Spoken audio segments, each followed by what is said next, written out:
Mix Design is your one-stop shop for custom clothing with a personal touch. At Mix Design, we can help you tell your story through your wardrobe. Your imagination on a hat, shirt, pullover, or nearly anything wearable. And while you're picking out some custom clothing, check out the one-of-a-kind handmade soaps from the Bobcat Soap Company. Find us on Facebook and let us create custom swag just for you at Mix Design.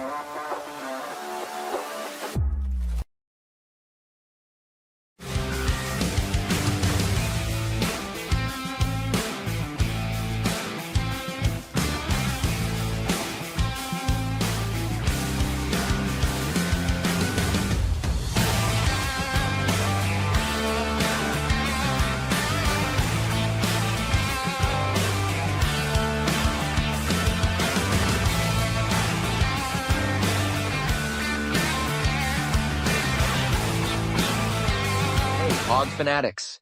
We at Inside The Hawg Pen are thrilled to announce that SeatGeek is now a sponsor. As brand ambassadors, we're excited to share SeatGeek as a ticket app that simplifies the ticket buying process for all your favorite events.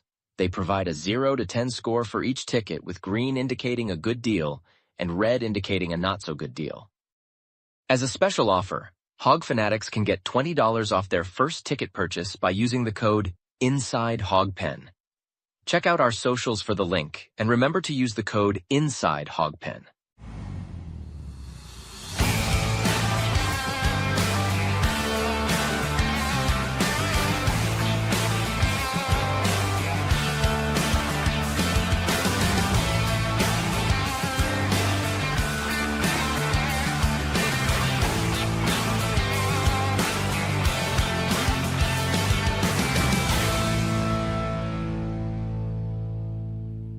This is where the fun begins. What is up, everybody? But we've seen this movie before.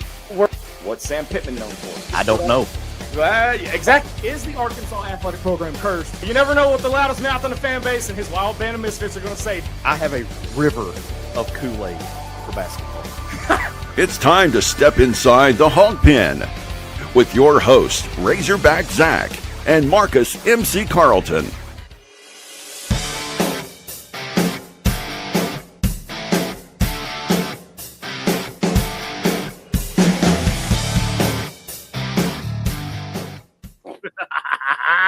What's up, everybody? Welcome to an all-new episode of Inside the Hawg Pen. I am your host, of course, from the Central Arkansas Hawg Pen, Razorback Zach, alongside my Wild Band of Misfits. From just up the street, we've got D-Mad, Dylan Madden. What's up, D-Mad? What's up? And the guy that is usually with me is no longer MC. He's Kingpin, for those of you that get the reference. But we're going to get into that in just a second. But there's a story. Yeah, he is my buddy, my co-host, cohort, and all-around good guy, and the glue that holds the whole damn thing together. Marcus MC Carlton. MC, dude, what the hell? Yeah. Baseball's a weird game, man, and it makes you do weird things. So, you eat a bunch of chili dogs? I did not eat a bunch of chili dogs, but what I did do was, after the opening game loss in Omaha, I had not shaven for quite a while because we had done really well in the regional and the super regional. Okay. Right. So me being very superstitious when it comes to baseball, I couldn't shave. After the first loss, I'm trying to change the mojo. I take everything off, leave the mustache, because I think I'm going to be a bald Riley Green or something. And left the mustache. Gage comes out, throws a no-hitter. We beat, who was it we beat after that? UCLA. UCLA. Beat UCLA, and I'm thinking, okay, I'm going to have to ride with the stash for a while. The stash was not popular with my blushing bride, but the boys loved it. So, evens out.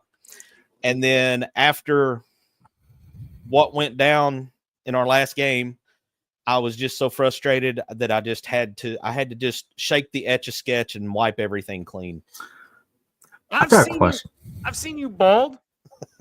I've seen you clean shaven. Yeah. You came in the studio tonight and I was like, what the hell?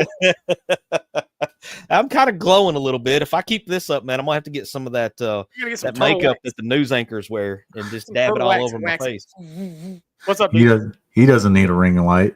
No, not at all, man. No, he doesn't. No, go ahead, D. No, I was just gonna get straight into it. Go ahead, Zach. I'll save the question. I got to give a shout out to my family. We surprised Mom last week at the beach, and I will never say the words. If my family is watching, I will never say the words. I don't burn ever again. Oh my God, y'all! I usually don't burn. I don't. Right. I was so burnt, dude. I was purple. And so if you see me doing one of these things a lot tonight, I promise you I'm not tweaking. It's just I've started the peeling process, and I've got it's bad. It's bad. That beach sun hits different, man. It bounces right off of that sand. Amy tried to tell me the same thing, but thank God she got some stuff that has got me healing up real good. Did you put any sunscreen on? After I got Wow. Wow. After, and it's more like cooking oil than anything else. But no, hey, a couple of announcements before we jump into the meat of the show, and I've thrown the guys a little curveball tonight. September 6th, everybody knows it's Sam Pittman's last game. I mean, it's the Arkansas State game. Oh, I thought you were talking about my baby shower. Oh, sorry. If you're gonna do your baby shower, do it at the tailgate. Oh, there you go. I would not be opposed. Hey, do it at the tailgate. I'm pretty sure our sponsor's watching. So September 6th, this is the A-State Arkansas game. First time ever at War Memorial, and it is going to be a big one for ITHP. We're going to have the Harris Made Chef Services tailgate party, and then for the first time ever, right next to the tailgate party is the ITHP Harris Made Services tailgate show broadcast position. So we're going to have 2 tailgate spots this year, right side by side. Neither one of you dudes are going to be there. One of you is going to be cheering on your other team, the Ole Miss. Okay. My son's going to be playing ball that morning, and then if he's not playing ball, I'm probably going to have to be at a wedding. So, and then of course we would be. Who schedules weddings in football season? Come on, guys. Wait. Let me take this one real quick, please. Please, for the love of God, let me take this one. When did you get married, D? It was baseball season. Horse manure. It was the UAB game because I was there. Well, here's what's funny about this wedding. The young lady that's getting married, very dear family friend, her dad and her brother, when she announced the date, I guarantee you both of those guys were like, ugh. Because they are my Mississippi connections.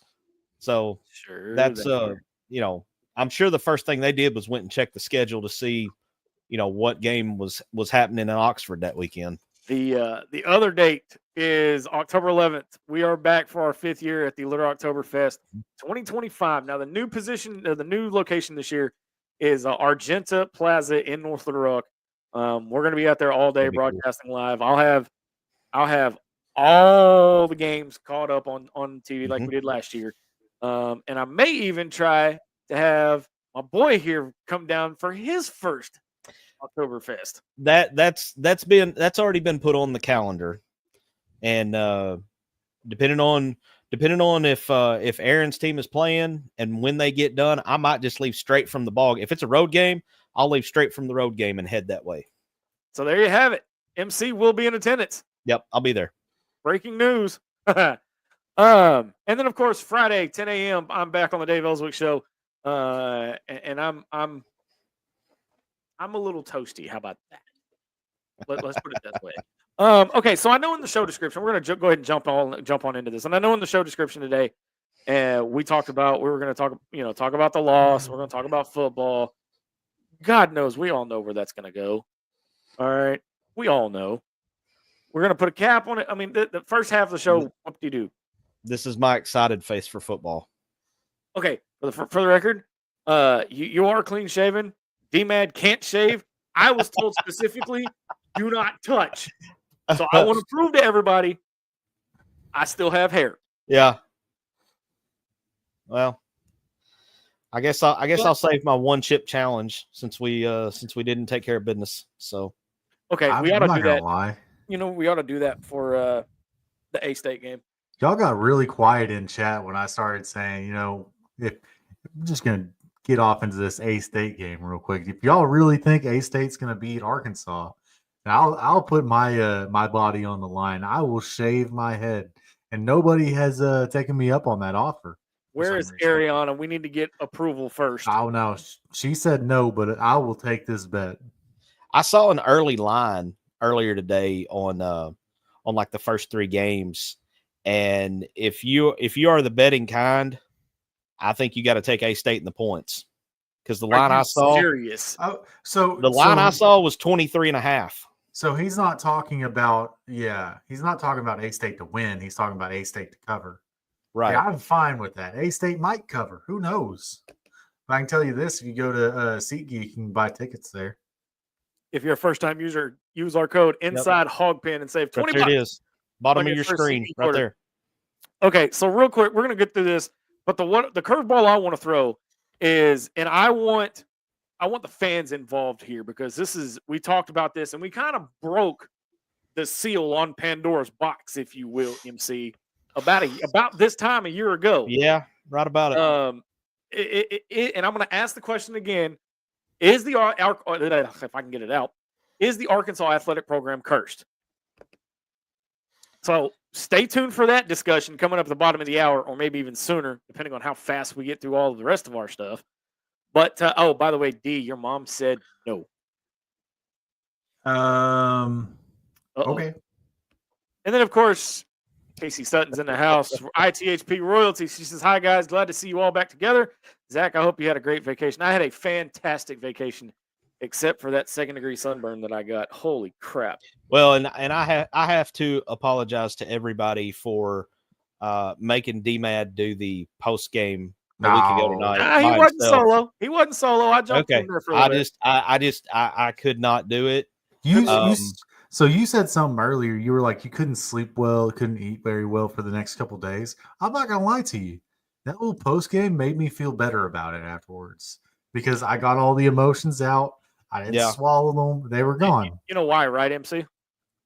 Why? Neither one of us was on with me. He could said, be. I got the spotlight this time. It could be. I mean, I literally had a buddy of mine that was texting me throughout the game, and he come up with the last thing he sent me was, he was like, "This is why we can't have nice things." And I just told him, I was like, I don't even know what to say. He said, "Here's what you say." He said, "You go tell your wife and your kids good night, and that you love them, and that you're going to bed." That's pretty much what I did.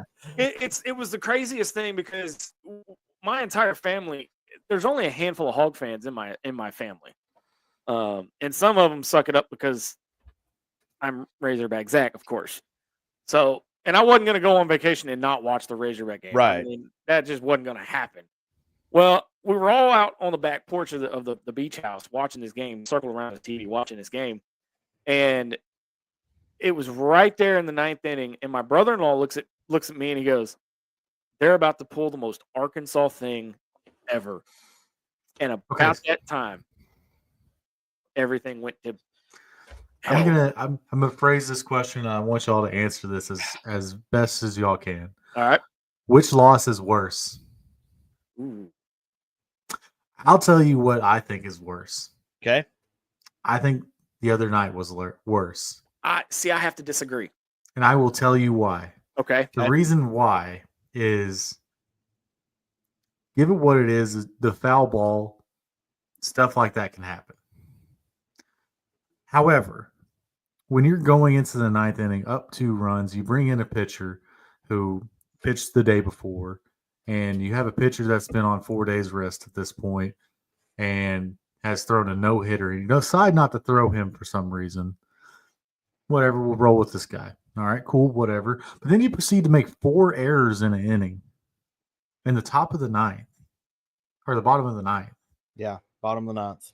Just, it was the Indiana Jones rip your heart out and watch it beat type of moment. Mm-hmm. Yeah. This was worse than Texas Tech's game. In the Sweet 16, yeah. See, We had 2 epic collapses this year. Yeah, well. Yep. Yeah. You can't consider the football team because it wasn't. Football would have to do something before it could collapse. I was going to say that, But and here's the thing, and I have to disagree because this one would have gotten you to the finals. I agree. The foul ball would have won you the championship. And this wouldn't even have got you to the finals. It would have got you a step closer. Well, but we would have had to turn around and beat LSU again. The outcome, but see, here's the thing: the outcome would have been the same. LSU, Coastal. LSU Probably. completely blows them out. The only difference would have been is that it might have gone 3 games because they wouldn't have faced the Anderson kid in game 1, yeah. Right? Because he would have pitched against us on Thursday night. I just my whole thing is this one would have gotten you a step closer versus had Shaddy caught the ball. It's not Shaddy's. That's not Shaddy's ball. That's been my whole argument the whole time. That's not his ball. Cole's. It was Cole's ball, but Shaddy called him off. If you rewatch it, yeah. Well, that's just because. So the way that goes is first baseman has the first right to it, but second base can call him off. And then if right field can get there, right field can call off the second baseman. Right. Because it's easier to catch a ball running forward than it is running sideways. I have never said this publicly, and I'm probably going to ruffle some feathers when I do. I think Shaddy went a little selfish in that moment. Oh, no. I said it. I think the Fayetteville kid, he was trying to play a hero. Wanted to catch that ball. He wanted it, and I admire the passion of wanting to do it. But looking back at it now, he never should have even been close to it. It should have been. I think it was Jared Gates that was playing first base at that time. Yeah. Oh yeah, Jared Gates at first. And then Cole was the right fielder. Yeah, it Cole was the right field. Gates was first. Yeah, and if y'all remember, Eric Cole had a hell of a robbery in the in the series right before that against Florida. Florida was starting to make a little bit of sound, and they hit a foul ball, and Cole robbed him over the wall. Yeah, stuck his entire glove over the wall and basically took it away. Yeah, I remember that, and it killed their rally because it was like 2-on, 2 out, and that. But so I want to get to Casey's comment here. She says, since Davey H got so emotional, do you think he will retire or come back? He is. So we talked about this in pre-show, and we have confirmed reports that he is coming back. We have confirmed reports he is coming back, Casey. So DVH according to my sauces. Yep, same here. Yeah, I think had Arkansas been able to pull it off, I could have seen him riding off into the sunset because at that point, what else does he have to prove? Because that's literally the only piece missing. And I think the reason why he was so emotional is because it's not okay. Every coach loves their team. Yeah. But there are some teams that get loved a little bit more than others. Yes. You had a team that literally all 35 players hung out with each other. That doesn't happen all the time. Usually the dugout is in a bunch of cliques. You got people that hang out with these people that hang out with these people. No, that whole dugout just loved each other. And you could tell by the way they loved the fans. Well, the way they all fish together. I mean, the way, guys, I got to bring it back to the Super Regional. How many times has Dave Van Horn won a Super Regional in Fayetteville? And then how many times have you seen the players parade through the concourse? That was the coolest thing I've ever seen. That was the greatest thing ever. Yeah, in my opinion, that's the greatest thing ever. And then they turn around and jump in Lake Norm. Now, speaking of Norm, somebody somewhere, this just occurred to me, by the way. Somebody somewhere explain to me why the hell it took 25 years for this man to get into the Hall of Fame. Yeah, I honestly, I just took it for granted that he was already there. I thought he was too. Why did it take so freaking long? Yeah. For them to put him in the Hall of Fame. This isn't the Arkansas Hall. This is the College Baseball Hall of Fame. Yeah. This is the Big Boy Hall of Fame. Why? Yeah, I didn't understand that either. I was shocked that he wasn't already there. I'm just, like I said, I'm just saying. And I'm gonna ruffle a few feathers. I'm doing everything I can not to talk about this loss, by the way. I'm okay now. I mean, yeah, it still Yeah. hurts, but I can at least face it now. So I mean, if you'd have been in mine and D-Mad's phone call the last Wednesday night after the game, dude, Yeah. I mean, it You'd was have like heard a pin funeral. drop. here's It the was like thing. a funeral. MC hit me right about the same time my brother-in-law said those infamous words, and he goes, "If LSU walks this off, I'm out for post game." Yeah. Everything just collided at one time, and I'm I'm just actually like, going to look up my text messages with MC Oh. right there. while It you're was doing brutal. that, It was brutal. Dave, you know, we always put a cap on the Razorback athletic season. Yeah. And unfortunately, that does include football. In the grand scheme of things, we had an average year, a normal year. It's a pretty good year overall, man. However, I mean, did you know that Arkansas is the only program in history, the first program and the only program to have the National Softball and National Baseball Players of the Year in the same season. in the Yeah. same season? Well, and then I'll go one further with that. First time in 65 years, there's a no-hitter thrown in Omaha. Yeah. Shout And out he was Chris one Wood. hit batsman from a perfect game. It would have been the only perfect you- game ever. Did at you Omaha. hear what he said? Yeah, I Shouldn't have loved hit it. that guy. He goes, shouldn't have hit that guy. I loved it. I mean, give me a team full of dudes with an attitude like that, man. I love that. Yeah. Yeah. But again, I mean, in the grand scheme of things, Arkansas did what Arkansas does. We, another track national title, another track SEC title. Football craps the bed again for the 6th year in a row. Basketball. I can't with football And here's the right thing. now, man. Now here's the I thing. just Here's- can't with football. Here's the thing.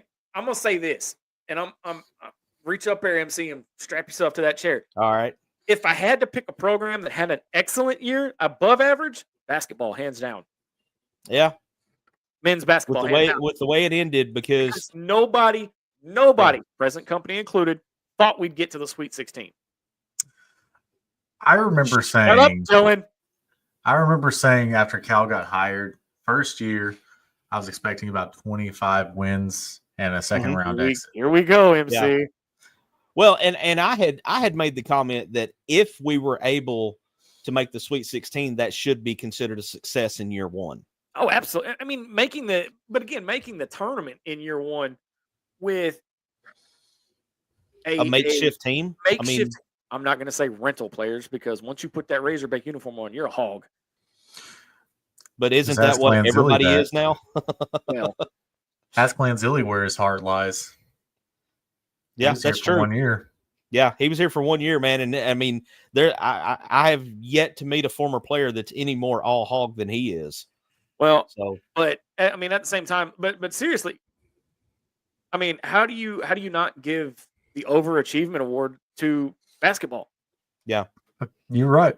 yeah, know? I have to agree. Or softball. Baseball did what everybody expected. Get to Omaha. Yeah, I mean, and that's the standard Softball didn't now. do too bad either. Softball didn't do too bad. Little either. disappointing, because I felt like this was the year that they could get to Oklahoma City. And Oklahoma just had our number.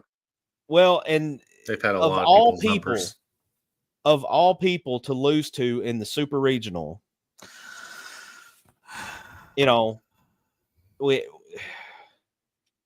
And I told, okay, I'm gonna go ahead and get this out of the way because I told Amy I would do it.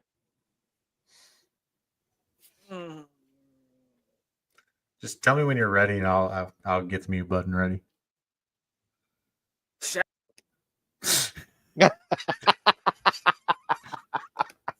I can't do it. oh, that was perfect. That was perfect. For winning the softball national championship. You didn't say anything. I don't know who won it. Well, if you don't know, then Not us. That's all that matters. Okay. Shout out to them for winning the national title in softball. I mean, you do. You're okay, shouting you know them what? out. You know what? You are I will do shouting this. them out. I got will that do out of this. the way. Hey, look, I told her I would do it. I'm owning up to it. There. I will do this. I will tip my imaginary hat for the softball program because for the first time in 4 or 5 years, it wasn't Oklahoma. Yeah, they knocked all. I give Texas nothing. I'm not praising them or Nothing. anything. I'm just tipping my I just I'm acknowledging, hey, you kept Oklahoma from winning another one. So I wasn't. They I did wouldn't what they piss on did. them if they were on fire. well, I wouldn't either, but you know. Okay, so real quick, we're gonna get through baseball or football, and then we're gonna take a break. So here's what's gonna happen coming up. You're right. Here's what's gonna happen. This is the 8th season finale. So this is the season 8 finale show. Mhm. For the month of July, alternating weeks, we'll have a live show previewing the downfall of Sam Pittman. I mean, the football season. And then every other week, we'll be releasing a pod. What we're going to be talking about on the podcast or the show, I have no idea. We haven't got that far yet. We know one of them. Yeah, we know one of them. And then season 9 will kick off probably about August 1st. And that will lead us up to kickoff of the 2025-2026 campaign in football. But I mean, am I wrong in just having zero hype for football right now? No. I mean, I will say this as the person that's saying that they're going to have 6 wins this year. The Sunshine Pumper. Sorry, that slipped out. Well, let me caveat off of that. I am not excited at all for the football season because I think they're going to win about 6 games, but Which 6 games, though?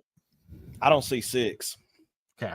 So knowing what we know about Sam Pittman, especially after I wasted $400 freaking going to the Ole Miss game this year, where the fainting goats had to stop fainting. Yeah. Easy D, you might upset. Woo boy. That was wrong side. I was in the Deerwoods for that game. And I picked a good day to go. Yeah, that was the first football game me and my dad have gone to in probably a decade. Ouch. Well, and I mean, here's the thing. I want to get excited about football. Y'all know me. I'm a football guy. That's me. I want to be excited, but I'm the I'm realist in me is just like, this is going to suck. Is it too soon to say it, D? Is it too soon to say it? If you say it, I got a whole paragraph waiting for you. So if you want to say it, I'm saving mine for the final thoughts. If you want to go ahead and say it. I forgot about that. Oh, I wrote something down for you today, buddy. For me? For you. Why the hell would you single me out? Because of the sentence you were just about to say. I wasn't going to say it. Oh man, but I mean, am I wrong though? Now, okay, yes. So the bright I got the receipts. The bright spot for the football team is shout out Taylor Green. He did get engaged. Yep. It's the only time he's ever going to give a ring away. Ooh, damn. Hey Zach. It's the only time he's ever going to get a ring. We don't attack players, bro. I didn't attack him. I'm being a realist. I mean, I didn't say he was trash. Who says Arkansas football players can't get a ring? By the way, they're getting paid now, so they're open to the criticism now. Yeah, but that's a personal attack. That's not a personal attack. I just gave him props for getting engaged. Is it like doing this at an umpire? Yeah, right. That guy deserved every little bit of it. Get out of here. Yeah. Right? Go to the showers if you're going to do that. Okay, so real quick before we go to break. Early predictions of the football team, obviously, sub 6 wins, right? I did. So earlier today, I commented on a tweet, and it was asking for the ceiling and the floor and the ceiling of what you expect. See, my ceiling was 5. My floor was it 3? Yeah, is that what I did? Yeah, it's 3 and 9. 3 and 9, or 3 and 9 to 5 and 7. Yeah. I mean, the floor should be 6 and 6. Should be 6 and 6. If you had a real bona fide coach instead of an old, never going to be a head coach offensive lineman as your head coach. I mean, he is a head coach now. So, I mean, D, are you sticking with 6 and 6, dude? all I gotta say is Taylor Green might show off the old. Oh God. Was he going to get fat and not be able to move, or what? Ooh, talk about attacking players. How about that? That's, I mean, yeah, okay, I'm that- fat. I can say that. You know, it's like somebody talk about your family. Good big old boys, man. What is Taylor Green gonna do? Break every career record that Arkansas has? I mean, you're the one that put him in the Heisman conversation. MC, you got something for that, buddy? We will know if that's going to be true or not if he shows up and his offensive line stops protecting for him. Yeah. So Right. Also, Phil Steele has an Arkansas offensive lineman as second team All SEC this year.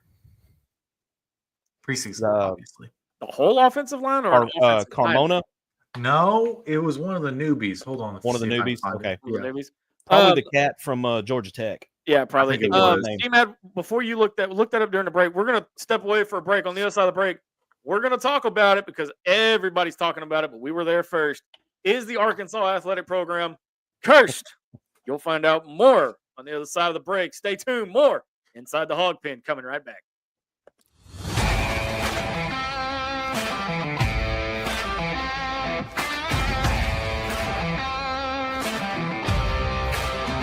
Mixed Design is your one-stop shop for custom clothing with a personal touch. At Mixed Design, we can help you tell your story through your wardrobe. Your imagination on a hat, shirt, pullover, or nearly anything wearable. And while you're picking out some custom clothing, check out the one-of-a-kind handmade soaps from the Bobcat Soap Company. Find us on Facebook and let us create custom swag just for you at Mixed Design. Hey, Hawg Fanatics! We at Inside The Hawg Pen are thrilled to announce that SeatGeek is now a sponsor. As brand ambassadors, we're excited to share SeatGeek as a ticket app that simplifies the ticket buying process for all your favorite events. They provide a 0 to 10 score for each ticket, with green indicating a good deal and red indicating a not-so-good deal.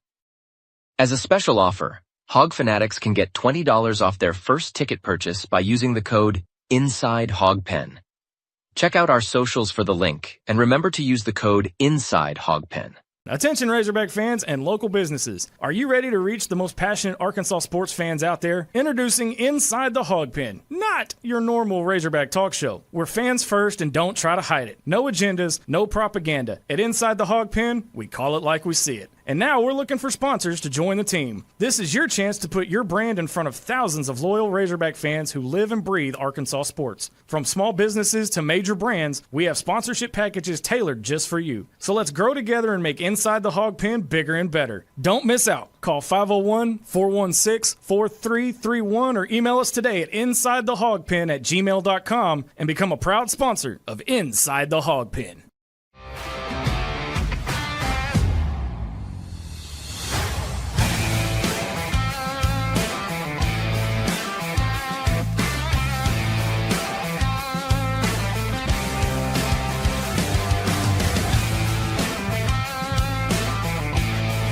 It's time to step back inside the Hawg Pen to the Mixed Design Studios.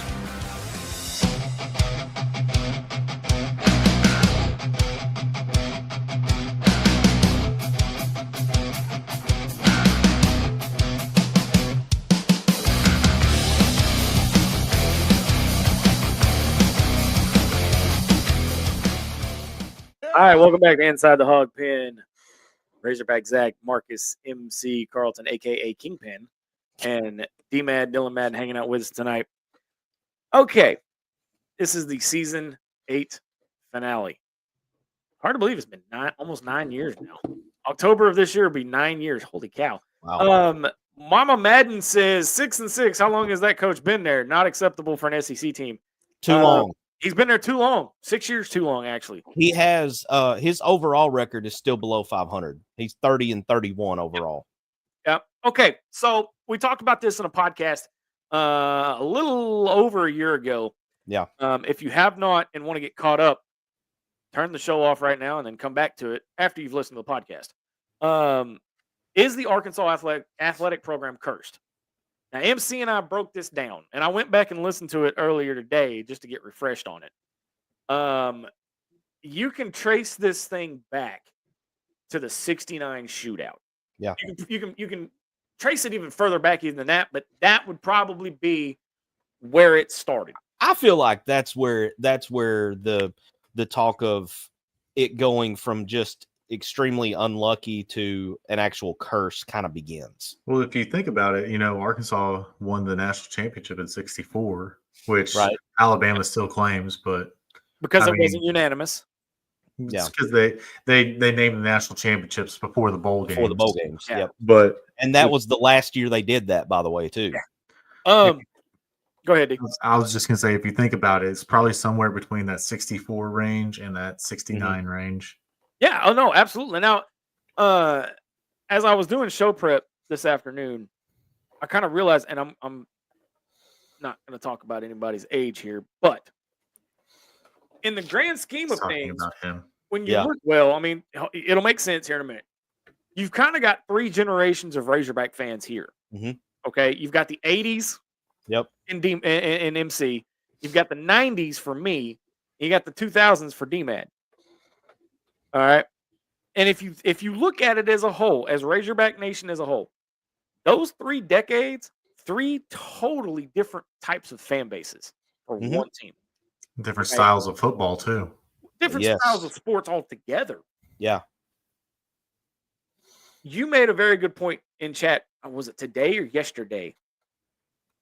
Which time? About how to break the curse. Oh, that was yesterday, wasn't it? Was that yesterday? I believe that was yesterday. Yeah. I think the curse was started by Frank. If you think about it, number one, he's the longest reigning athletic director in the school's history.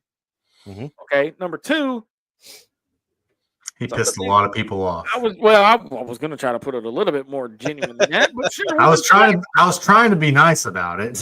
Damn Band-Aid off. He pissed a lot of people off. And not to speak ill of the dead, but I mean, he called the guy that owned Arkansas for the better part of 2 decades high school when he worked at Arkansas. Yeah. Yeah. Well, I mean, let's not overlook the elephant in the room with Frank. I mean, it was him continuing John Barnhill's policy of not playing any in-state schools. And I think from a I'm not gonna say statistical standpoint, but from the overall standpoint, I think that hurt Arkansas in the long run. Because I think there's an argument to be made there. Why? Why are you? And it wasn't just when you do MC, when you do something like that though. Okay. Now again, the comparisons I'm about to say are yes, same conference, same level of play. So Georgia Tech, Florida State, right? Auburn, Alabama. If you're looking at the conference rivalry, Auburn, Alabama is probably the top spot for in-state rivalries for football. Yeah, yes. It's like if you would call Michigan and Eastern Michigan a rivalry. Well, okay, so here's what I think is the best comparison that we could throw out. Either Ole Miss and Southern Miss or Mississippi State and Southern Miss. Yeah. I feel like that's more of a fair comparison. Yeah. And I don't know the history there. I think there is something similar to where those, the 2 SEC teams don't play Southern in football. They may play in other sports. I don't know. I could find out on that, but I think there's a little, you remember, I think Ole Miss had Southern Miss on the baseball schedule, and they canceled the series with them the year they won the championship. I think that was Southern Miss. I could be wrong. Yeah, you're right. Yeah, well, one of the games they canceled was here at A-State. Yeah. They were supposed to come up here towards the end of the season in Jonesboro and play A-State, and it was going to damage their RPI so much that they were better off to cancel the game. And then that's ended up how they basically snuck in to the NCAA tournament in 22 when they ended up winning it all. So again, but let's step back for a minute. Okay. Right? And we're gonna look. And I don't want to get too off into this because we're talking about the athletic program as a whole being cursed. The ramifications if Arkansas State beats Arkansas this year. Is it justification? or ramifications. If Arkansas State beats Arkansas, Yes. it's not going to happen. Playing the what if game. But pretend It's for what a if, second it's what if Wednesday. Hey, that sounds like a great idea. It's what if Wednesday. No, I mean, but again, I think if Arkansas State beats Arkansas and War Memorial doesn't run out of sodas and waters and the stadium is the game is played at 7:00 at night instead of 11 a.m. I think Arkansas State beating Arkansas in that situation, the floodgates would open. Half of War Memorial would be transfixed into heaven, and then the divide at the 50-yard line would open up the gates of hell. Good God, D, you just went deep. That was deep, man. That was deep deep. with that. Does the New Madrid wake up if that happens? The New Madrid fault line. Holy crap, man! Like I'm still, damn. The Mississippi's going to run backwards. I mean, it's Right? Well, but I mean, think about it though. I mean, okay, hopefully this isn't a one-off. You can't do it as a one-off. But I don't think it needs to happen every single year either. I agree with all that. right. I got it. And we'll get back to the curse here in just a second. You do it if you're gonna keep the games in Little Rock. That's mistake number one. Wait a minute. And this Okay. is just All right. This is in defense of War Memorial. If you're gonna keep that up, look, this beach trip may have just fried my brain. All I'm right. thinking it might have. Yeah. And if you're gonna keep the games at War Memorial, which I don't think you should, however, Right. if you're gonna limit it to a game every other year, it needs to be Arkansas State. Now, here's the other thing that I think people are gonna hate me on. Okay. Don't do it on Black Friday. Do it the week before. Didn't the SEC or somebody make a rule about playing those soft non-conference games like the week before the final week of the season? They were trying to eliminate those because like the week before the Iron Bowl, Alabama and Auburn both play like some school for the deaf or something. I think that was the Big 12 because Was it the Big 12? Okay. I think a couple of years ago, you remember somebody was complaining that Alabama played the school for the blind and deaf, and then I think it was Kansas State at the time was playing I think Bill Snyder was the one that. No, it wasn't Bill Snyder. It's whoever their coach is now, though. Oh, the guy that used to be at North Dakota State. I can't remember his name now, but it younger was guy. I think it was Big 12 people complaining. Okay. Yeah. I remember some squabble about that, about how because Black Friday and the Saturday after Thanksgiving, it's basically rivalry. You have your Michigan, Ohio State, you have Alabama, Auburn, Florida State, Georgia Tech, all of those games. And all of those teams the week prior basically played a glorified scrimmage. It's a tune-up game for the rival. Yeah, exactly. And there was some talk about trying to discourage those teams from doing that. So, like I said, go ahead, MC. I'm sorry. Well, I was just going to say, if this was to happen, I don't know that you would see the pressure for Sam to step down immediately that you would have seen, back, say, 20, 25 years ago if this game had happened then. Right. I But think sorry, go ahead. I was just going to say some of the staunchest supporters, some of the people who are still in Sam's corner, that will be their breaking point. I think that whole stadium of War Memorial is going to be in a chorus of boos. Can you for imagine? A while. Because so I just had a thought, and then we'll get back to the curse. Because again, I'm jumping around, and this is the finale. So, but this is what we do. This is what we do. Can you imagine? And here's when you said 20, 25 years ago, my immediate thought was what? 88, 89? Yeah, 80, 90. And I'm thinking back going, no, that was more like 99. Yeah, that's Houston Nutt. That's 2000. Can you imagine that game at War Memorial with Houston Nutt? Oh my God. Well, I'll say this. And that was 2000. That was Sterner. That was right after. So Cedric Cobbs was still there in 2000. Yep, that was C4. Who was? Oh my God, who was? I don't even remember who the Fred quarterback Talley. was. That year. Fred Talley. Fred Talley was there. Jodine Davenport. Would it have to be Barry Lunny? No, Lunny was before Lunny Sterner. was before Sterner. Y'all Lunny make me was look this up. 90. Good Lord. It was like a one-off because Matt Jones came in 2001, 2000. It would have been like a Robbie Hampton, I think, which was like a one-off because he was after Sterner, but before Matt Jones got there. And he was, God bless him, the man tried, but he just wasn't very good. Yeah. But anyway, to kind of to pull this back around, a lot of the old school OGs that are older than me are still, there's a lot of those that are still in Sam's corner, and they will be to the bitter end until Wally Hall and the Demizette tells them not to be, because that's just face it, that's where the boomers are. Okay.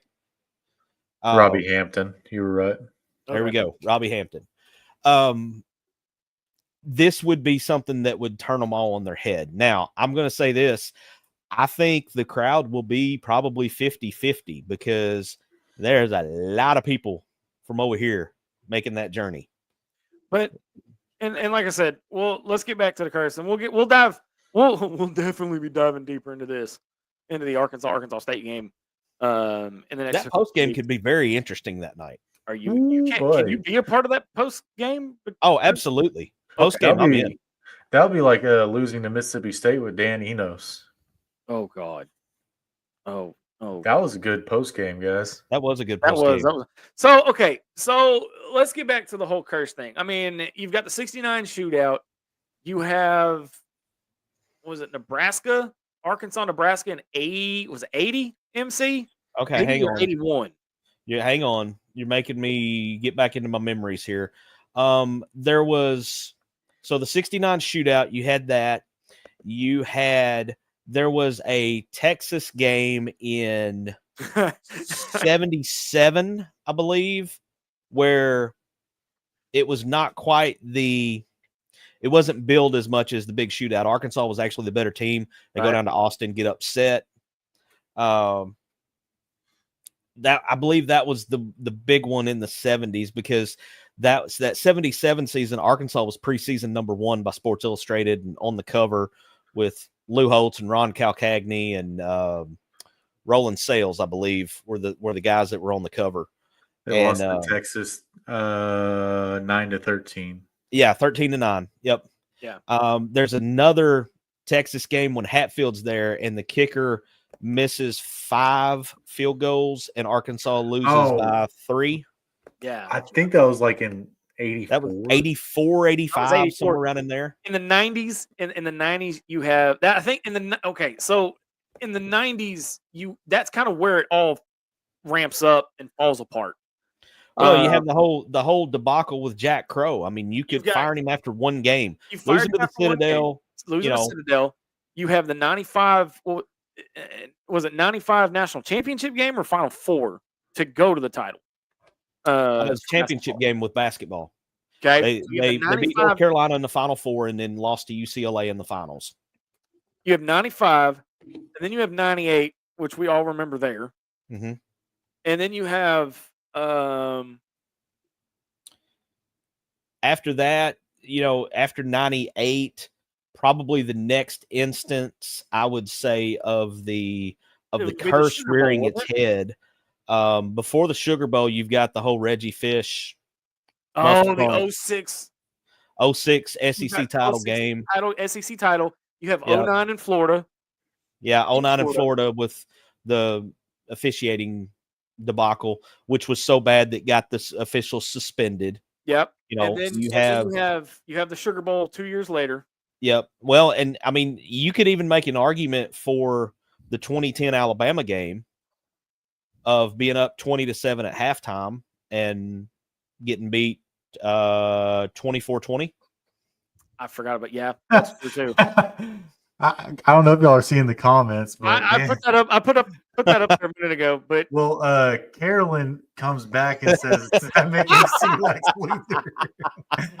I'm almost. Does that? Hey, I'll take Lex Luthor. I'm just my happy goodness. nobody's called me Dr. Evil yet. So Kingpin. So I was talking to my dad. It was a while back. It was back in November. I was watching over some of these games that War Machine has put out, and I think He's it was out of around. games now. Yeah, it's crazy. I was just talking to him about some of these, and this is what he said about the '69 shootout. He said he was out the big shootout in 1969. Hogs led the whole game. Yeah. Texas scored a fourth quarter touchdown and 2-point conversion to go ahead 15-14. Hogs drove down and were in the red zone. Quarterback Bill Montgomery threw an interception in the end zone to end it. We had the nation's best kicker, Bill McClard, never got a chance to win it. Billy Graham was there. I think that might be one of his friends. I can't remember. Nixon was there too. Nixon was there. Billy Nixon Graham was flew there. in on a helicopter. They stopped the game briefly while his detail came into the stadium. Yep.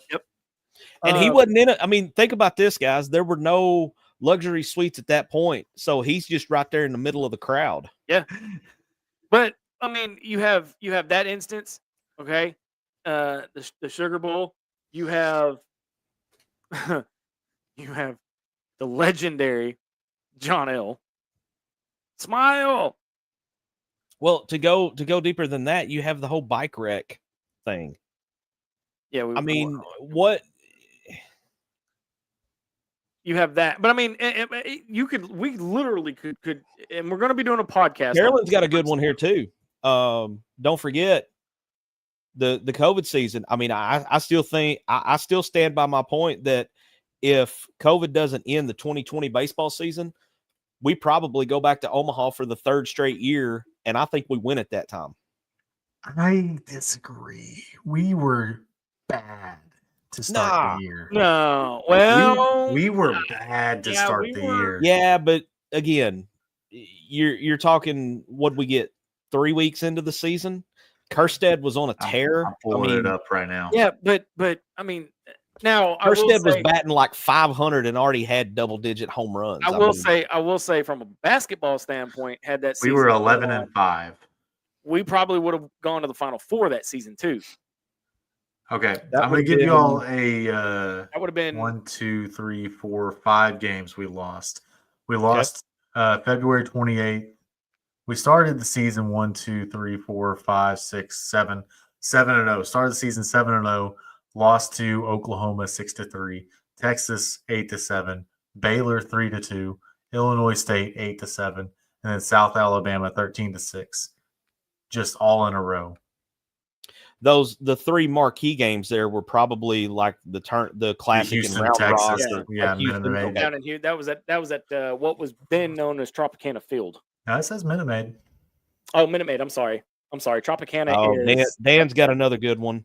Do y'all remember that? Matt Jones's senior year. Texas comes to Fayetteville. We lose 16-14. We are I driving. do remember that one. We are driving the field with probably a minute and a half or so left.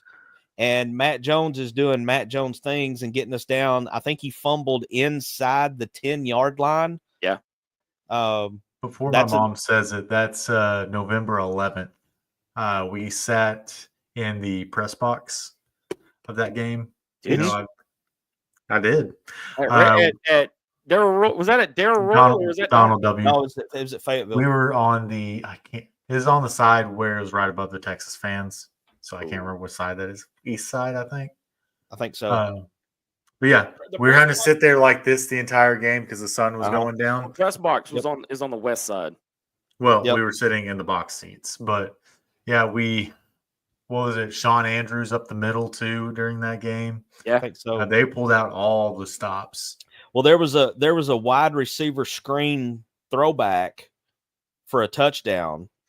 It's like Carlos Owsley, I think, was the receiver that threw the touchdown pass, and I don't remember who he threw it to.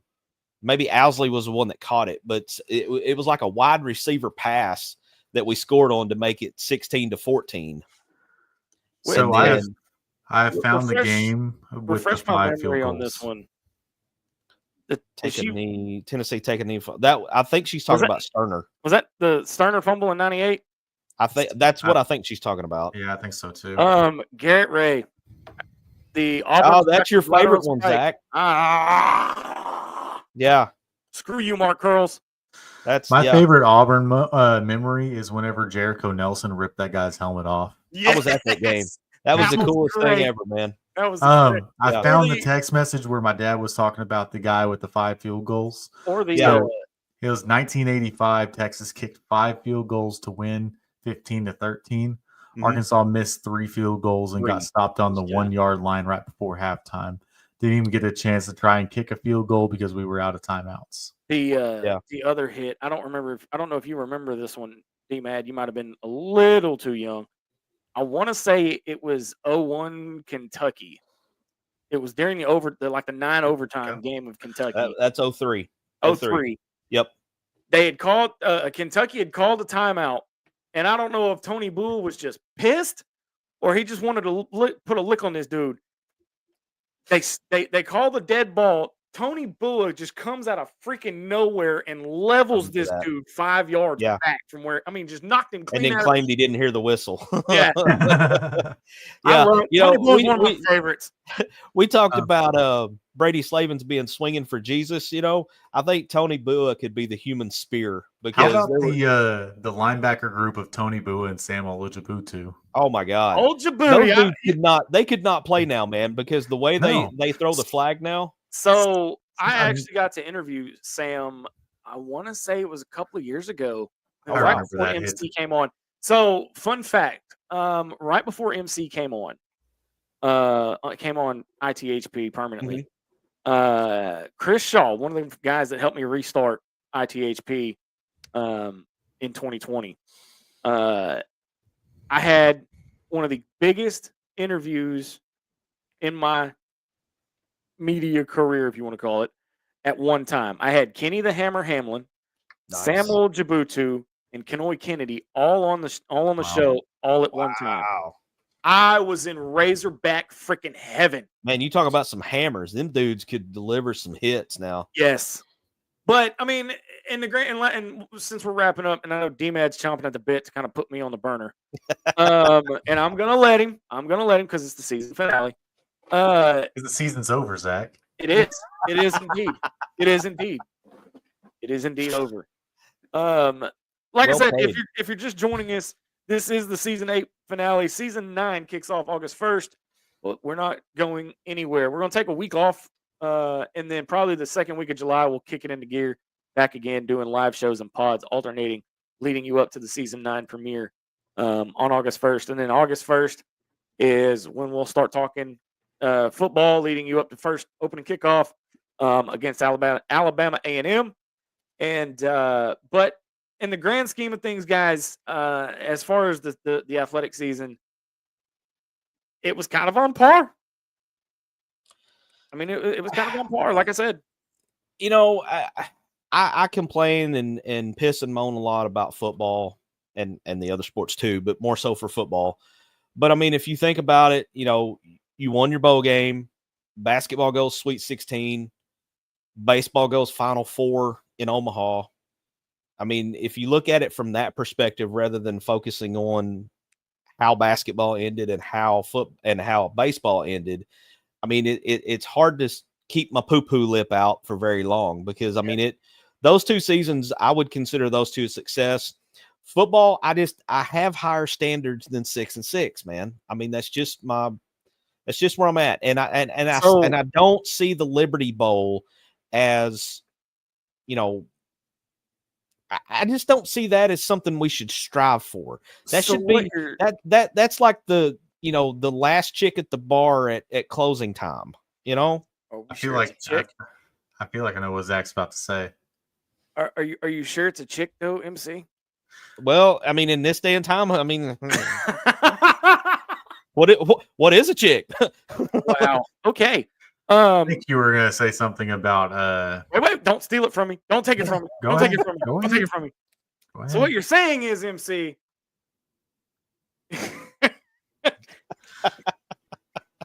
you don't want to settle for mediocrity?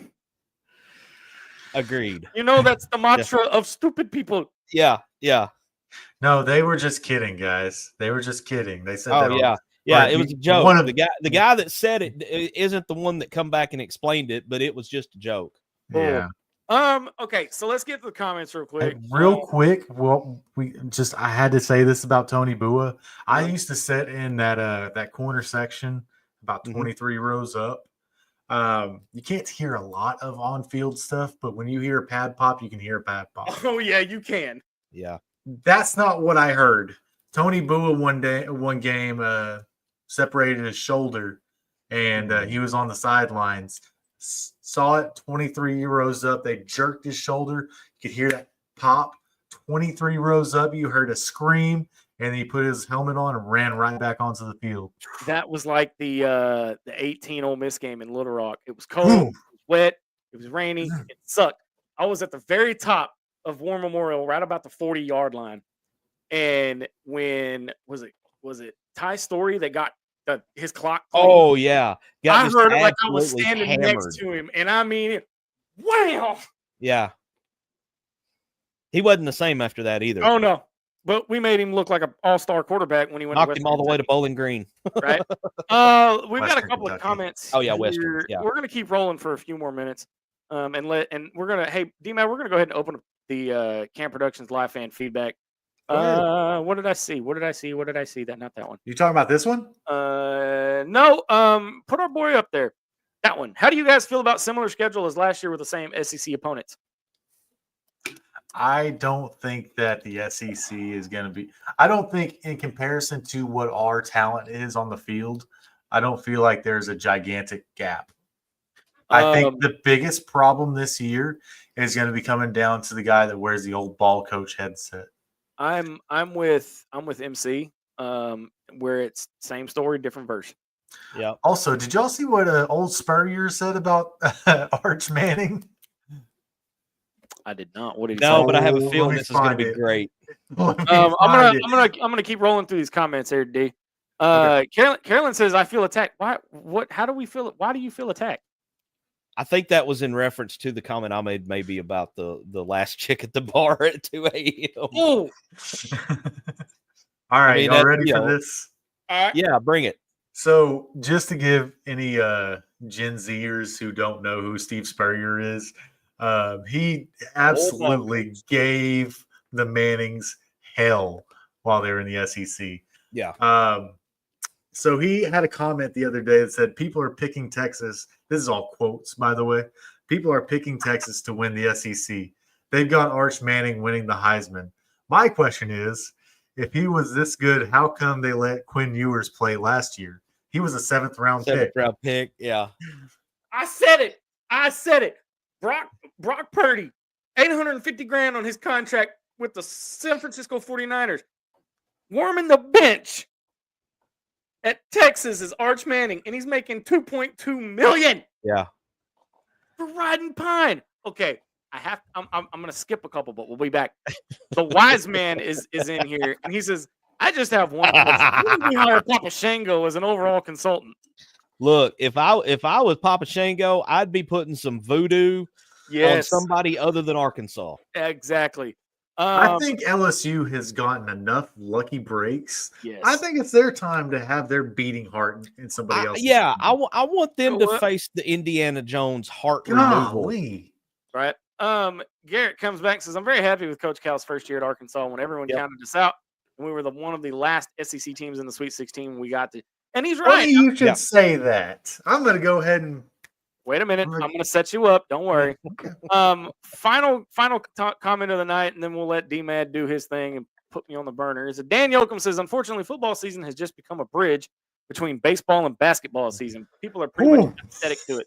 And he's right. Again. Yeah. Give me one reason why I should be excited to depend on Alabama A&M or Louisiana Tech to get me to a bowl game in Memphis of all places. Well, and I mean, you look, there's only one true gimme in the non-conference games this year, and that's Alabama A&M. It is. Memphis is not a gimme. Arkansas State's not a gimme. Notre Dame sure is not a gimme. We have got to get Bum on the show for Memphis. Yeah. I may have to put in a phone call. All right. So I don't know what this was not planned. This was not rehearsed. Oh, it was planned. Okay. Just not by you. It was planned. I don't know what he has, and I'm not in on this either. I don't know. I don't know, but Say it, Zach. Season's over. I Can we retire? Season's over. I'm asking you. Can we retire it? sure, why not? MC, Because I'm terrified right now. Can we make it like a cuss jar? Every time he says it, he has to put the money in it. Hey, it's not yes, a bad idea. yes, we should. I think this year needs to serve as a reason why you shouldn't say season's over, or maybe as a whole, Arkansas fans need to quit freaking out. And Zach, you're on the very tip of my list on this one. We have got to quit freaking out when teams have midseason. No, okay, now no. I feel attacked. Wait a minute. Hold on a second. I'm not the only one. I said you're at the tip of the list on this one. Hold on. Wait a minute. Your Honor, let me have a chance to defend myself here, sir. I haven't made my point yet. So, you, as Arkansas fans, we've got to stop freaking out. Notice he said we there on that one. Mm-hmm. I said we earlier, Zach included. Zach is the lead on this panel. I am the voice of Razorback. So we have got to stop freaking out when it comes to mid-season slumps, mid-season skids. We do. We charged him $0.25 every time he said season's over. We wouldn't need a sponsor anymore. Boy, you ain't lying. We've got to quit freaking out as fans. There's going to be ups and downs to every season. The season won't be over one week, and then we're winning the championship the next. If we go back, I'm just going to go back slowly. You know, whenever we lost to LSU the first time in Omaha, everybody was freaking out that we're going to go 0-2 in barbecue. Everybody was like, oh, Nate Thompson, the bats aren't working. No, we need to realize that Cade Anderson's top 3 draft pick in the draft in the coming year. He showed why too. Yes. So with that, we need to think about things. You know, maybe not dive off the deep end right at the beginning of everything's. We lose one game, okay, whatever. We lose 2 games, it is what it is. We can't sit here and just freak out and saying Arkansas is not going to go to Omaha. They're not going to make the regionals. They're not going to come out of the regionals. They're not going to host. We can't do this. We can't do that. Because if you remember at the end of the Tennessee series when we slept those clowns in orange jumpsuits, everybody was saying that Arkansas was just going to walk through Omaha, and if they played the way they played against Tennessee, nobody's going to stop them. But guess what? That's not how baseball works. So guess what? We're up here. And then what happened right before the NCAA tournament? We lost in Omaha, or we lost at Hoover. At Hoover. Everybody freaked out because we couldn't win a game at Hoover. Yeah, Zach. I see you raised your hand. Oh, no, wait. Okay, but I'm gonna hit the pause button real quick. Okay.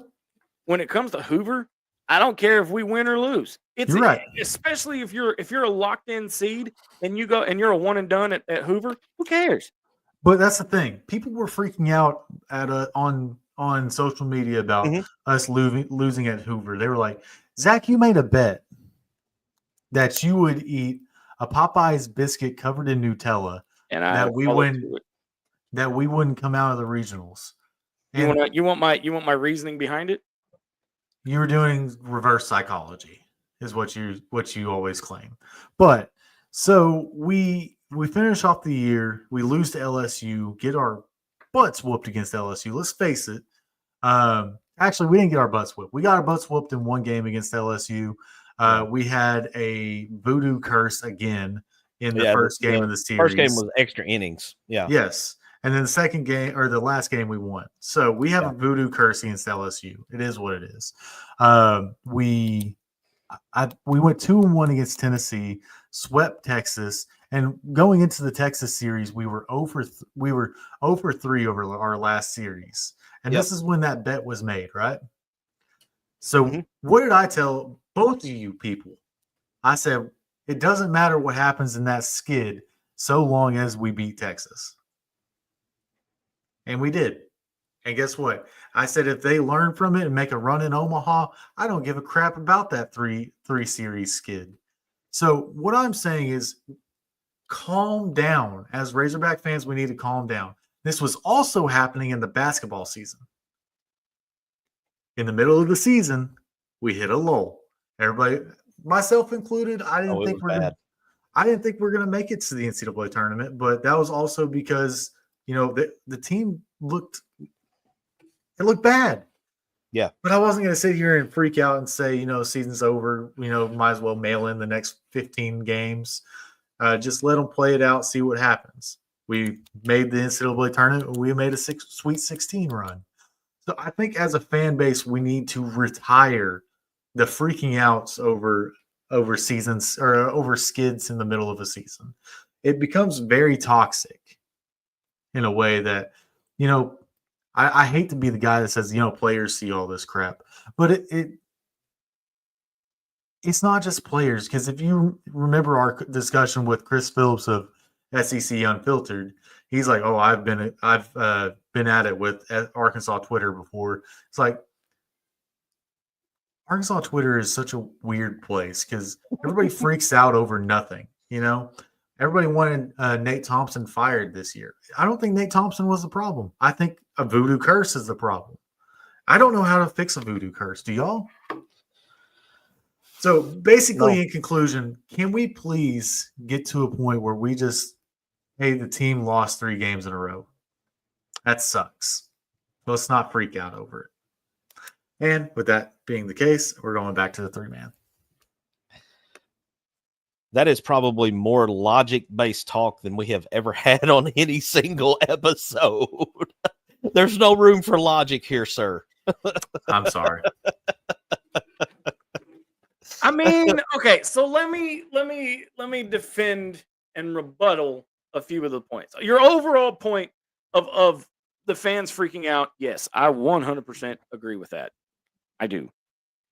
Because you have 1%, maybe 2% of the fan base that I think I saw it. Carolyn said it.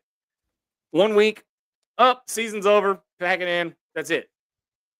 The next week, oh my God, we beat them. We're going to the championship. There's no middle ground. There's no middle ground. And again, I'm not, we each have the respective sport that we're more knowledgeable in.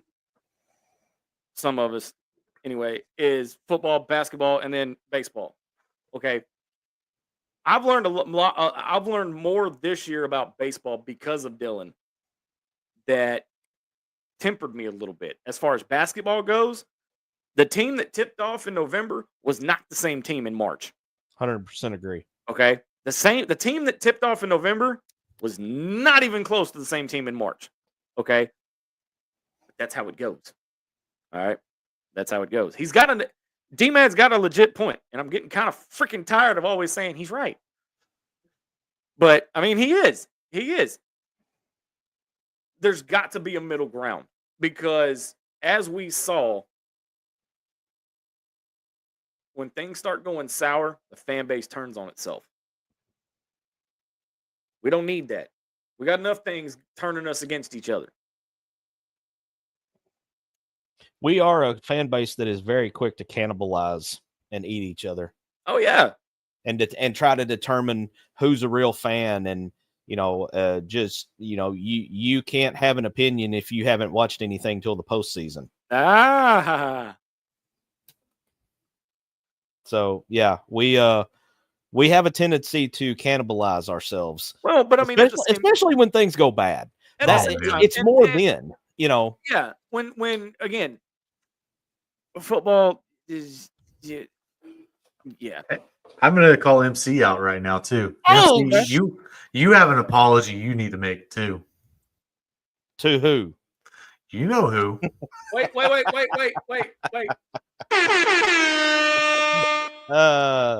Go ahead, MC. Yeah, from my cold dead hand. the only one that still remains unaffiliated. If he wants it that bad, he can call me out and ask for it. And if he does that, then I'll do it on the show. Speaking of Razorback Hobbs.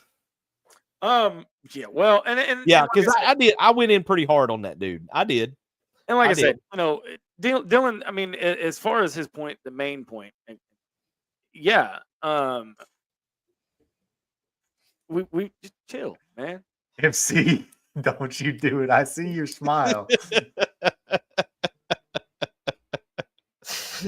I didn't do it. Oh, man. Yeah. Hey, put Carolyn's last comment up there under Wise Man. You mean that one? No, the most recent one. There you go. Yeah. I can we retire? Well, you're not a real fan. Can we retire that crap while we're at it? Okay. But here's the thing. And this is ITHP After Dark. And we are going a little long. And that's okay. It's the last show. Here's the thing. Okay. I'm trying to figure out how to word this the right way. What's the difference between a true fan and a real fan? MC, you show your passion different than I do. Does that make you a better fan than me? I think it depends on who you ask. I mean, because some people would say, you're not a real fan if you don't scream louder during the Hawk call. If you don't give so much money, or you don't camp out 3 days before a ball game, or you don't, have a 25-year season ticket holder. I mean, okay. And again, I will call myself. We're just burning all the bridges tonight, man. We are, because we are the voice of Razorback Nation. I will say the three of us are the realest of Razorback Nation. I'm sorry. Actually, no, I'm not. We're not real fans because we don't camp outside the Hawg Pen 3 days beforehand, too. We are not considered real fans because we call it like we see it. Yeah, we saw a lot. We saw a lot of pushback. Propaganda? We saw a lot of pushback from a section of fans when Hawg Gonna Hog got mentioned, or that's the most Arkansas thing ever. Yeah. But I mean, it was on brand. But again, we call it like we see it here. Now, I'm not taking away from any of the other Razorback podcasts out there. All right, I'm not. But the whole premise of ITHP, for the fans, by the fans. Okay. And I'll say this. I mean, if you've watched this show at all, y'all know my feelings on Pittman. Y'all know that I'm not happy in any shape, form, or fashion with the guy. He comes up and wins 9. If he comes up and wins 9 games this year, I'll put the 1 up. Okay. Not to get off in the weeds, but I'm gonna get off on the median here for a minute. 1 season doesn't change anything. It still doesn't need to be there, but I mean, if we come up and we win more than 6, I'll back off a little bit. Okay, but you're also going to have that same section of the fan base turn around and go, okay, win 10 games next year. I mean, that goes back and when he doesn't do it, when he doesn't achieve that, they're right back where we are. Yeah, but that is on a much smaller scale. That's kind of what baseball's dealt with the last 2 years prior to this one. You have success, you build the monster wants to eat. And the more you feed the monster, the more the monster wants to eat. So I have always described Razorback Nation with 2 words. Their need for instant gratification. We have not won. Here's the problem. And Cowboys fans are the same way. We live on nostalgia. How many times have we honored the 94 team? Yeah. Every single year. How many times have we honored the 1964 team? Maybe once or twice. Well, another great example of that was when they brought in the 85 College World Series team for baseball during the Texas series. That was the first time that team had been honored. And that was one of the best teams that Norm had. Ernie Murray. Yeah, 1990 Final Four. Yeah. 90 Yeah, Final oh, my Four God. Yes. The 1990 Final Four. Nolan's first Final Four team. And they had never been honored officially until this year. I mean, I was blown away at that. And I mean, I'm glad we got to, I got to sit down and interview Ernie and talk about that with him and talk about how much that meant to those guys. And sadly, some of those guys had, Big O, God rest his soul, was still alive at that point, but he was in such bad health he couldn't be there. Ron Hury and Lindsey Howell had both already passed away. It's not fair to those guys' families that they weren't able to be there and be honored the way they should. I mean, there's more that needs to be done. And Cal's touched on this.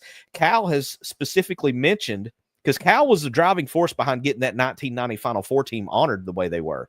Now, one of the other things he's pointed out is that he wants more numbers in the rafters. We got 2 numbers up there right now. We got Corliss and Sidney Moncrief. And Cal knows the history of the program, and he wants more. Okay, but who would you put up there? Todd Day. Thurman? I would go. I mean, my top No 3. offense for the Ruston rifle, but that U.S. Reed? I would go Todd Day. Okay. I would go. After Todd Day. While you're thinking, I kind of want to go Bobby Portis. I kind of want to go Bobby Portis. Yeah, Bobby P. I think you could go back and look at more guys that played for Eddie. I think you could look at, this guy's never going to get his recognition because of where he is now. He's in a federal pen now, but Alvin Robertson was one of the best basketball players to ever suit up for Eddie Sutton. I mean, you go back and look at the dude's stats and look what he did. He still holds a record in the NBA for being one of only 2 guys, I believe, to have a quadruple double. Damn. Joe Klein. I think there's an argument to be made for Klein. Okay. Hold on, real quick. Dan, you are wrong for that comment. You are so far wrong with that comment. What do you think about Ron Brewer and Ronnie Brewer? I think Big Ron Papa more Ron, so than Broken Arm Ron. Yeah. Because Ron Brewer, Marvin Delph, I think you can make an argument for both of them just because of the whole triplet mystique and how good those 3 guys were. You know what team needs to be honored in basketball? What's that? The Kai Madden, Bobby Portis, Michael Qualls team. The 09. No, it was like 2014. 2014, 15. The dunk against Kentucky. They need to bring that one out against Kentucky this year. Yeah. And now that I have put it out online, it's somehow going to happen. Right. Okay, so as we're wrapping up, because we're going to go ahead and wrap this thing up, Carolyn wants to know, what do y'all think about Cal's streak ending? What's the streak? Yeah, I was going to say, MC, that would be more directed at you. I'm not sure what streak she's talking about. But here's the thing, and I'm going to defend the whole fan versus fan thing. We're all fans. Look, if I had $1 for every person I pissed off for saying louder during the hog call, you'd have at least one. Well, yeah. I'm sorry. Go ahead. But I mean, fans show their passion and their okay, I see what and their she's talking fandom about in different ways. I think I'm gonna say this, and I just got this from Amy, Uncle Fester. I have a light bulb I can put in my mouth right now. I know that was off topic, but that's funny as all get out. The 16 years with a first round pick, he did, and it was broken this year. Yeah, this year. Well, I think I'm the okay reason being is Kentucky fans will hang a banner over that. He had a first round pick every year. He was here and he goes to Arkansas and he doesn't have one. Hang the banner. Well, I think he recognized the problem that he was having at Kentucky. He was having young talent that wasn't well rounded. Oh, and do we want to talk about delusional fans? I mean, wait, Tennessee has entered the chat. I mean, Kentucky basketball fans make Arkansas fans look like a church group. What about Tennessee baseball? I was gonna say Tennessee baseball's in the chat, man. They're just idiots. They're just But, idiots. They're new. They are typical new fans. Yeah. Okay. They have, and what's really going to crush their soul, you know what's going to be their rip their heart out of their chest moment and watch it beating, is when Dave retires and Tony Vitello is willing to crawl from Knoxville to Fayetteville to take the job. See, I just I'm all in, man. I'm all in. Bring him. I'm not as smart as everybody else, so I'm going to say I don't know. I'm on the fence. How about that? I'm gonna say I'm not against it, but I'm not for it. I'm kind of on the fence. You know, I talked to my it's either my brother or my dad. I was like, "Who do you want?" And I think I left out the whole. I think I told him without saying Tony Vitello. Mm-hmm. Who do you want? He said, "I don't want Tony Vitello anyway." Anyways, I was like, "Okay." He said, "Matt Hobbs." That one, Bobby Wernis. I don't mean any disrespect to the guys that are on staff right now, even Nate. I don't mean any disrespect to those guys, but I think before you can take over the throne that Dave is going to leave, okay, and let's just call it what it is. You know, he's built this program into one of the premier programs in all of college baseball. You can't come in and take that chair without previously have been a head coach somewhere else. In my opinion, the one thing you don't want is another Sam Pittman, especially in baseball. So the thing about not Nate Thompson, Matt Hobbs, Mm-hmm. that gives me a little bit to think about is you kind of think of Jay Johnson without head coaching experience. What has Jay Johnson done? He recruits elite arm talent. Yeah. He's got 3 national titles. 2 national titles. 2. Sorry. 2 in 3 years. Yeah. Yes. 2 and 3 But years.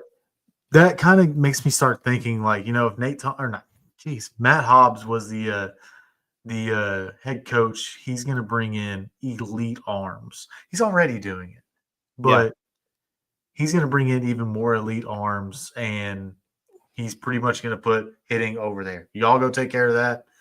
I'm going to be over here. And okay, I'm pretty sure Carolyn's talking about Tony. I think so too. Yeah, But I think go ahead. I'm sorry. I was about to say, it seems like that Matt Hobbs has just been more of the second leader to DVH's leader, and it just seems like, you know, I think I know DVH is telling Matt Hobbs what to say when he goes out onto the mound a lot of the time, but I think Matt Hobbs also is very smart and very analytical. I think he would give a surprising run for your money as the head coach. I've watched the interaction with Hobbs and people like him. DVH when he goes to the mound. When he goes to the mound, I mean, that may not be 100%. I think DVH lets Hobbs kind of just coach. I think so too. Yeah, that way. Now, I will back